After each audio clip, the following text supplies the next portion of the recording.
Wait lang Hindi ko na nakita. Unsa man na ay. Princess, pinapansin kita ngayon. Hello. Kakatapos lang mag-dance troupe ni Royal Realm. That's good. How was it? Oh no, Sam. Nag-count ka na, love. Hindi pa fan of Vision eh. Thank you, Cup of Gio. Jedediah, hindi ka invisible. I see you. Ang bilis lang talaga ng comments. Thank you, Regina. Guys, last 7 minutes. Ay, 8 minutes pala.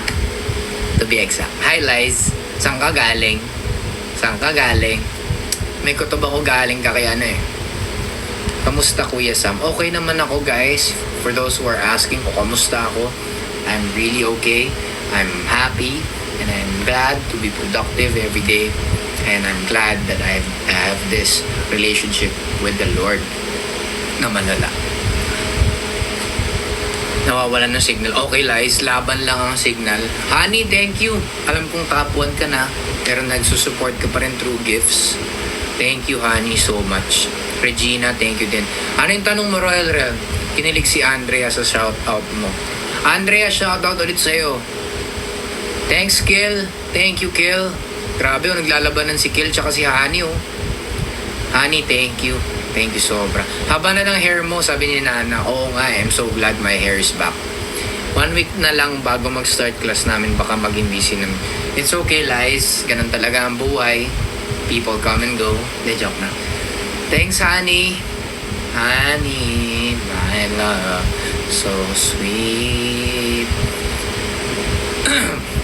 Grabe talaga yan. Grabe talaga yan siya. Bye, lipat na ako. Okay, Mika, lipat well. Hindi ko kailangan malaman.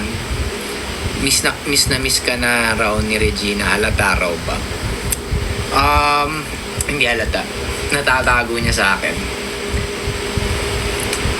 Thank you, Honey. Grabe ka, Honey. Wala na akong masabi sa'yo.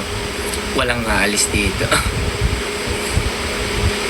Gising na or yung good night. Okay, sige. I'll keep that in mind forever.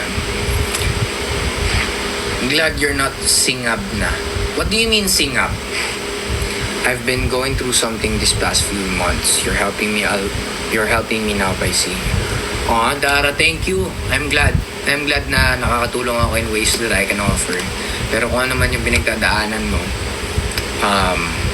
I just want you to be strong. And I know that you are strong. And I'm proud of you sa lahat ng mga sacrifices mo for yourself, for your loved ones. And I advise you to just keep on going.